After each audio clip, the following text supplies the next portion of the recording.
Salah seorang warga pada saat itu pernah tiba-tiba kejatuhan semacam organ jantung yang masih sering terlihat adalah sosok suster ngesot yang sering terlihat di area lorong. Terkadang juga ada penampakan dokter berjalan di area lorong dan tiba-tiba menghilang.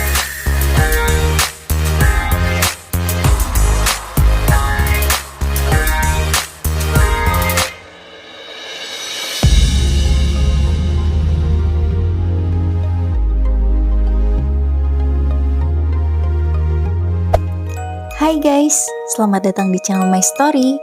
Tahu nggak sih guys, di Semarang terdapat bangunan rumah sakit yang lama tidak digunakan dan akhirnya terbengkalai.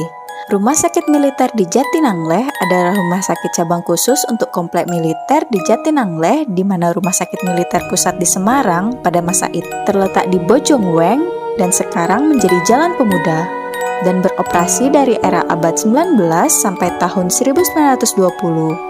Untuk kemudian dipindah ke Jalan Dr. Sutomo, di mana bangunannya masih sampai sekarang dan menjadi Rumah Sakit Militer Bakti Wiratantama.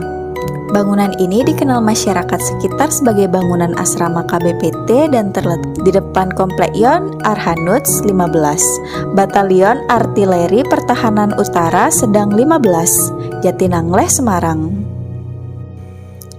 Rumah sakit ini pada awalnya berstatus rumah sakit besar. Tapi, akibat dari krisis ekonomi global pada awal era 1930-an yang menyebabkan buruknya kondisi perekonomian di Hindia Belanda, sehingga terjadi pemotongan anggaran besar-besaran pada militer Belanda. Kemudian, di rumah sakit ini diturunkan kelasnya menjadi infirmary atau rumah sakit kecil pada tahun 1932. Bangunan yang sekarang berfungsi sebagai tempat tinggal bagi para pensiunan TNI ini, pada dinding fasad depannya tertulis angka 1924 yang kemungkinan besar adalah tahun berdirinya bangunan. Tetapi, berdasarkan beberapa sumber juga mengatakan bangunan ini berdiri pada tahun 1921 dan berfungsi sebagai rumah sakit militer Belanda. Hal tersebut wajar mengingat Komplek Yon Arhanuts 15 dulunya merupakan komplek militer Belanda. Berdasarkan Kolonial Verslag 1920, pada akhir tahun 1919, Batalion Infanteri ke-5 Militer Belanda memindahkan komplek militernya ke daerah perbukitan di Jatinanggleh. Pembangunan komplek militer baru di Jatinanggleh tersebut sekaligus membangun bangunan-bangunan pendukung seperti rumah sakit dan perumahan. Dahulu komplek militer, kini berubah menjadi pemukiman warga. Bangunan dengan tulisan KBPT dan angka 1924 ini merupakan bekas rumah sakit militer.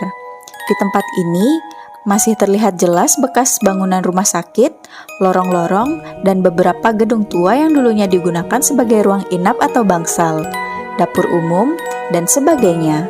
Kini bangunan yang masih utuh digunakan sebagai tempat pertemuan warga. Sesepuh setempat menceritakan terdapat 6 gedung asli buatan era Belanda yang masih berdiri di kompleks bekas rumah sakit itu. Setelah kompleks tersebut diambil alih Kodam 4 di Ponorogo, didirikan barak-barak baru. Setelah penjajahan Belanda berakhir, bangunan ini kosong dan tidak berfungsi lagi. Bangunan megah di depan kompleks Batalion Artileri Pertahanan Udara Sedang 15 ini masih dipenuhi pepohonan rindang. Suasananya kelam dan cukup mencekam. Meski begitu, para tentara yang telah bertugas lama bersedia untuk tinggal di gedung ini. Mereka yang kali pertama tinggal di tempat ini memanfaatkan lahan kosong di antara bangunan bekas rumah sakit untuk berkebun. Mereka pun memutuskan untuk menetap dan membangun rumah tangga hingga memiliki anak cucu. Salah satu warga asli setempat berkisah, masyarakat hingga kini masih sering mengalami gangguan spiritual, terutama orang-orang baru dan tamu. Menurut rumor yang beredar, ada yang pernah melihat sosok genderuwo, kuntilanak, hingga kambing bertubuh panjang. Yang paling terkenal dan paling sering terlihat adalah sosok suster ngesot yang sering terlihat di area lorong. Terkadang juga ada penampakan dokter berjalan di area lorong dan tiba-tiba menghilang. Di dekat lorong juga sering terdengar suara anak-anak yang sedang bermain. Menurut salah satu warga yang tinggal di sana, bangunan Belanda yang ada di SD itu juga bagian dari rumah sakit. Dulu ada pohon beringin besar di dekat situ. Salah seorang warga pada saat itu pernah tiba-tiba kejatuhan semacam organ jantung yang masih berdenyut. Sesampainya di rumah, benda asing itu diberikan kepada sang ayah dan kemudian langsung dikuburkan karena untuk menghindari hal-hal yang tidak diinginkan. Oke guys, sekian story dari aku. Gimana menurut kalian? Jangan lupa tulis pendapat kalian di kolom komentar ya. Sampai ketemu di next story. Bye!